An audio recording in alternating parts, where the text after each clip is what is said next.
Pada malam hari ini kita melihat bagaimana kedaulatan Tuhan terjadi atas kehidupan manusia. Karena kita percaya kehidupan kita yang punya itu, yang pegang itu hanya Tuhan. Dan ketika kita Tuhan panggil pulang, artinya Tuhan sudah menyiapkan tempat yang terbaik bagi setiap kehidupan kita. Saya mengucap syukur bisa berdiri di hadapan Bapak Ibu Saudara pada malam hari ini, anugerah yang besar yang Tuhan berikan. Bahkan terima kasih buat Bapak Ibu Gembala yang memberikan kesempatan untuk saya berbagi kebenaran firman Tuhan. Pertama-tama atas nama pribadi dan keluarga saya mengucapkan turut berduka cita bagi Bapak Peterson Hito beserta keluarga yang ada. Biarlah Roh Kudus yang memberikan kekuatan dan penghiburan. Mari satu ayat kebenaran firman Tuhan yang akan memberikan kita kekuatan, terlebih khusus bagi kehidupan keluarga yang ada. 1 Tesalonika 4 ayat 13. Kita akan baca kebenaran firman Tuhan ini bersama-sama dalam hitungan ketiga. Dan saya mengundang kita semua bangkit berdiri. 1 Tesalonika 4 ayat 13. Demikian kebenaran firman Tuhan. 1, 2, 3, ya. Selanjutnya kami tidak mau, saudara-saudara, bahwa kamu tidak mengetahui tentang mereka yang meninggal, supaya kamu jangan berduka cita seperti orang-orang lain yang tidak mempunyai pengharapan. Puji nama Tuhan, silakan duduk Bapak Ibu Saudara. Bapak Ibu Saudara yang berkati oleh Tuhan, berbicara tentang kematian, itu berbicara sesuatu hal yang tidak disukai oleh banyak orang. Tetapi kita harus menyadari sebagai orang yang hidup, pasti kita mengalami namanya sebuah kematian. Dan Alkitab mencatat dua kematian. Yang pertama yaitu kematian jasmani. Kematian jasmani adalah berpisahnya roh dari tubuh, sehingga tubuh tidak lagi hidup di dunia ini. Kalau kita buka dalam Ibrani ayat 9, ayat pasal 9 ayat 27 dikatakan begini. Dan sama seperti manusia ditetapkan untuk mati hanya satu kali, dan sesudah itu dihakimi. Tetapi Bapak Ibu Saudara yang berkati oleh Tuhan, tidak semua manusia itu akan mengalami namanya kematian jasmani. Karena Rasul Paulus dalam 1 Korintus 15 ayat 51 dikatakan seperti ini. Sesungguhnya aku menyatakan kepadamu suatu rahasia. Kita tidak akan mati semuanya, tetapi kita semuanya akan diubahkan. Ada orang-orang yang tidak mengalami kematian jasmani karena mereka menjadi gereja sempurna atau mengalami kepenuhan Kristus. Mereka adalah orang-orang yang nantinya akan disingkirkan selama 3,5 tahun dalam masa antikristus. Dan orang-orang yang tidak mengalami kematian jasmani adalah orang-orang yang mengalami namanya kepenuhan Kristus atau menjadi gereja yang sempurna. Nah, yang kedua, kematian rohani. Kematian rohani adalah kematian yang terpisahnya manusia dari Allah karena dosa. Orang yang mati secara rohani masih hidup secara fisik, tetapi tidak memiliki hubungan yang benar dengan Allah. Ini terjadi ketika Adam dan Hawa. Di mana di situ ketika Adam dan Hawa itu memakan buah yang Tuhan larang. Secara fisik mereka tidak mati, tapi secara rohani, secara hubungan dengan Tuhan mereka mati. Makanya Tuhan katakan kepada Adam, ketika engkau memakan buah itu, engkau akan mati. Nah, ada banyak orang yang tidak sadar kalau mereka sudah mengalami namanya kematian rohani. Nah, kita harus menyadari Bapak Ibu Saudara yang berkati oleh Tuhan, hari ini kita tidak seperti sama dengan Ibu Uria. Kita terbujur kaku di dalam peti, kita tidak bernafas, kita tidak bergerak. Tapi sadarilah, mungkin hari-hari ini kita mati secara rohani. Karena apa? Karena dalam kehidupan kita sudah hidup di dalam dosa. Kita tidak lagi punya hubungan yang benar dengan Tuhan. Ibadah-ibadah yang kita lakukan itu hanya sebuah rutinitas, hanya sebuah absensi, hanya sebuah formalitas. Dan tahu tidak saudara, kematian rohani ini lebih membahayakan daripada kematian jasmani. Tapi ada banyak orang yang tidak sadar kalau mereka mengalami kematian rohani. Di dalam Efesus 2 ayat 1 dikatakan begini, kamu dahulu sudah mati karena pelanggaran dan dosa-dosamu. Seharusnya kita menyadari ketika kita menerima Yesus sebagai Tuhan dan Juru Selamat, kita tidak lagi menjadi orang-orang yang mati secara rohani. Karena apa? Karena kebangkitan Kristus itu membuat kita hidup secara rohani. Hubungan kita dengan Tuhan yang dahulunya terputus karena dosa, itu sudah diperbaharui. Tapi seringkali kita menjadi orang-orang yang lupa akan setiap pengorbanan Yesus di kayu salib. Tapi lewat momen malam hari ini, mari, kalau kita menyadari bahwasannya kita mengalami kematian rohani. Betul, secara fisik kita datang beribadah. Secara fisik kita berdoa kepada Tuhan. Tetapi, apa yang kita lakukan, itu hanyalah sebuah ibadah yang Alkitab katakan sebuah peraturan-peraturan yang dibuat oleh manusia. Kita cek dalam hidup kita. Kita mati yang mana? Adakah kita hari ini kita mati secara rohani? Makanya orang yang mati secara rohani, Bapak Ibu Saudara, ketika dia beribadah itu tidak ada perubahan hidup. Sakeus ketika dia berjumpa dengan Tuhan, membangun hubungan dengan Tuhan, dari seorang pemungut cukai yang dikatakan orang jahat, tapi dia bisa relakan semua hartanya. Paulus yang dulunya Saulus, seorang pembunuh berdarah dingin, ketika dia berjumpa dengan Tuhan, membangun hubungan dengan Tuhan, dia menjadi rasul yang berani mati untuk Injil. Ini pastikan ketika kita beribadah kepada Tuhan, kita berjumpa dengan Tuhan. Sehingga apa? Sehingga dalam peribadatan yang kita lakukan, benar-benar ada berkat yang kita peroleh. Yaitu ada perubahan hidup. Saya mau katakan bapak-bapak, ibu-ibu tidak akan pusing dengan anaknya. Kalau anaknya beribadah itu berjumpa dengan Tuhan. Suami-suami tidak akan pusing dengan istrinya kalau istrinya beribadah itu berjumpa dengan Tuhan. Istri-istri tidak akan pusing dengan suaminya kalau suaminya beribadah itu berjumpa dengan Tuhan.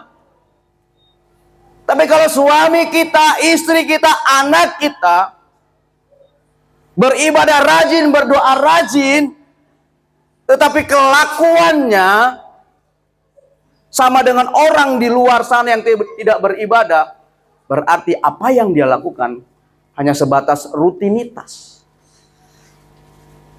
Dia mati secara rohani. Karena apa? Karena ada dosa. Karena begini Bapak Ibu Saudara, kalau orang yang hidup secara rohani, ketika ada firman Tuhan menegur, dia akan menerima.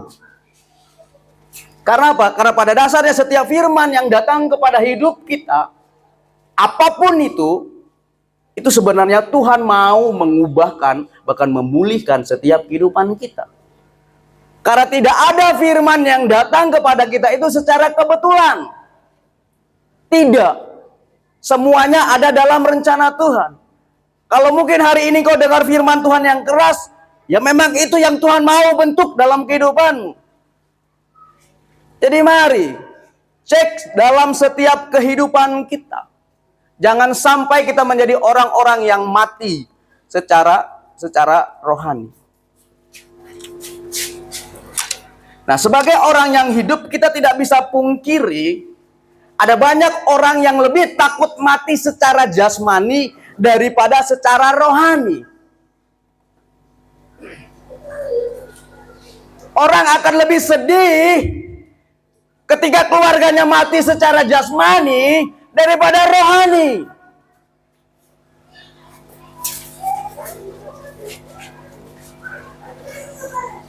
Saudara, kalau kita mati secara jasmani dan mati di dalam Tuhan, Rasul Paulus katakan itu sebuah keuntungan. Tapi ada banyak orang yang sedih ketika saudaranya mati secara jasmani, bukan mati secara rohani.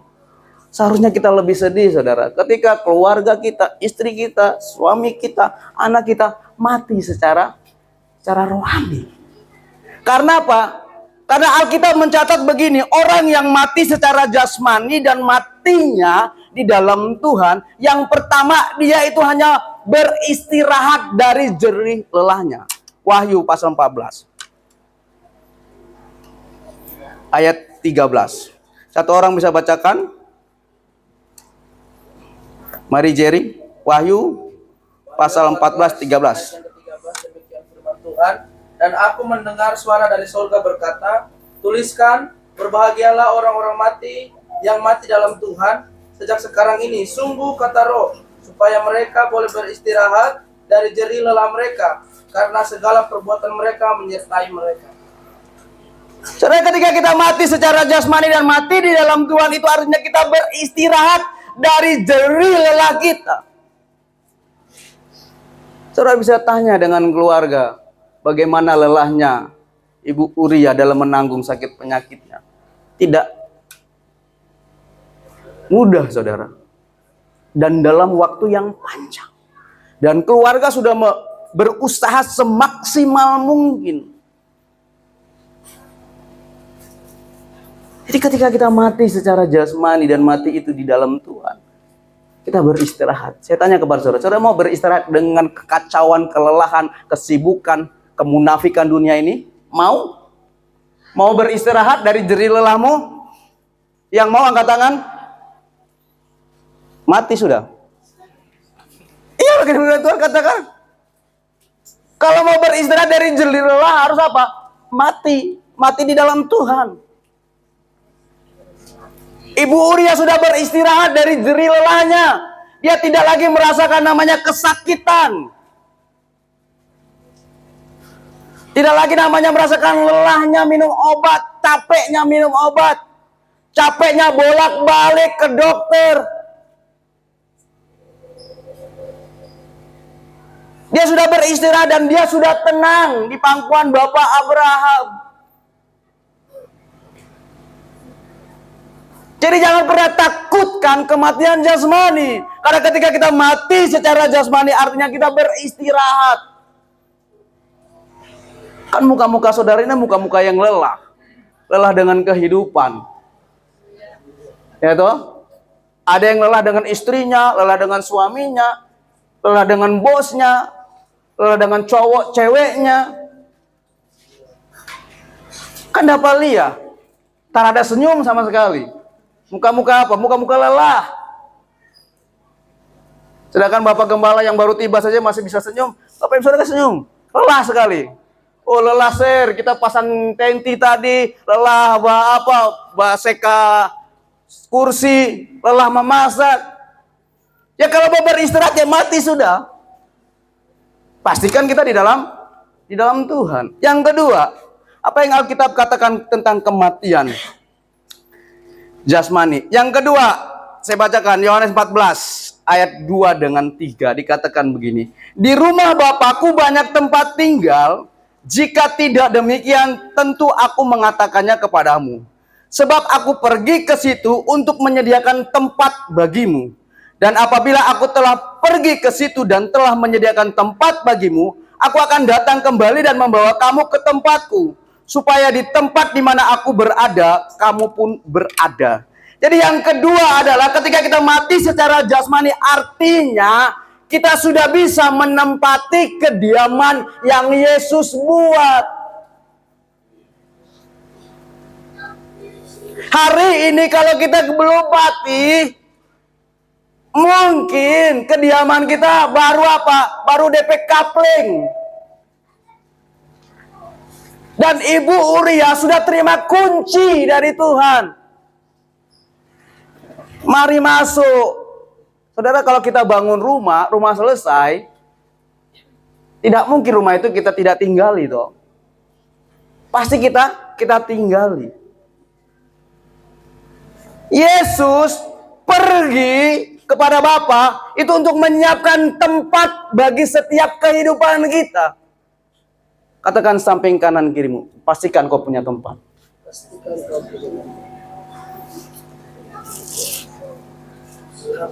Pastikan kita punya satu tempat di mana Yesus berada.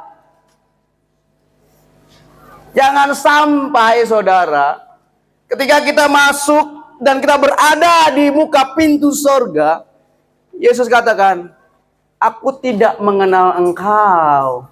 Enyahlah daripadaku pembuat kejahatan. Kenapa? Karena mati secara rohani. Betul dia melayani, betul dia beribadah, tapi dosa jalan terus. Ngomongin orang iya, tipu orang iya. Itu orang yang mati secara rohani. Jadi tidak punya tempat. Dan saya mau kita semua yang ada di tempat ini, terlebih khusus keluarga yang ada di tempat ini, punya satu tempat.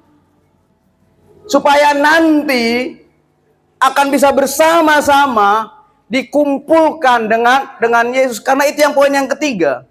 Jadi poin yang ketiga, kenapa kita harus mengalami mati secara jasmani? Karena itu cara kita dikumpulkan bersama dengan Yesus. 1 Tesalonika 4 ayat 14.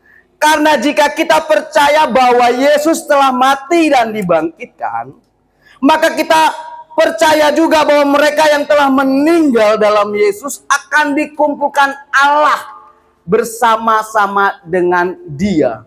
Kata Dia ini menggunakan huruf besar. Ini menunjuk kepada Yesus. Siapa yang mau berjumpa dengan Yesus? Angkat tangan. Saudara, siap? Mati dalam Tuhan. Mati dalam Tuhan. Kalau mau berjumpa dengan Yesus, kan sering kali kita dalam doa-doa kita, Yesus peluk aku sebentar saja. Itu mau peluk Yesus mati, saudara. Peluk aku sebentar saja Yesus, aku lelah dengan dunia ini. Jadi kematian jasmani adalah salah satu cara di mana kita akan dikumpulkan bersama-sama dengan Yesus yang nantinya pun kita akan memerintah di dalam kerajaan 1000 tahun damai. Jadi mari Bapak Ibu Saudara yang berkati oleh Tuhan, jangan pernah takut dengan namanya kematian jasmani. Ketika kita tetap di dalam Tuhan, ketika kita tetap punya hubungan yang benar dengan Tuhan, saya yakin dan percaya ada satu tempat yang pasti yang nantinya akan kita peroleh. Kesimpulannya Wahyu 21 ayat 3 sampai dengan 4. Dikatakan begini. Lalu aku mendengar suara yang nyaring dari tahta itu berkata, lihatlah, kemah Allah ada di tengah-tengah manusia dan ia akan diam bersama-sama dengan mereka. Mereka akan menjadi umatnya dan ia akan menjadi Allah mereka. Dan ia akan menghapuskan segala air mata dari mata mereka. Dan maut tidak akan ada lagi. Tidak akan ada lagi perkabungan atau ratap tangis atau duka cita. Sebab segala sesuatu yang lama itu telah berlalu. Jadi ketika kita sudah mengalami kematian jasmani di dalam Tuhan, kita tidak akan mengalami namanya kesedihan. Tidak ada lagi namanya perkabungan. Tidak ada lagi namanya duka cita. Karena yang ada hanyalah sebuah kebahagiaan yang Tuhan berikan bagi setiap kehidupan kita. Jadi keluarga yang ada di tempat ini, seperti Rasul Paulus katakan kepada jemaat yang ada di Tesalonika, janganlah kita berlarut-larut dalam kesedihan seperti orang-orang yang tidak punya pengharapan. Ingat, Ibu Uria sudah tenang bersama dengan Bapak Abraham di Firdaus. Dia tidak lagi merasakan sebuah kesakitan yang membuat dia lelah letih. Tidak ada lagi namanya tangis. Jadi mari, kehidupan kita tetap harus dijalani. Apa yang Ibu Uria tinggalkan, teladan-teladan iman, itu harus kita lanjutkan. Jangan sampai berhenti di sini. Saya yakin dan percaya, ketika kita tetap memegang iman kita sampai akhir, nantinya kita juga akan dikumpulkan bersama-sama dengan Dia. Tundukkan kepalamu, amin kebenaran firman Tuhan.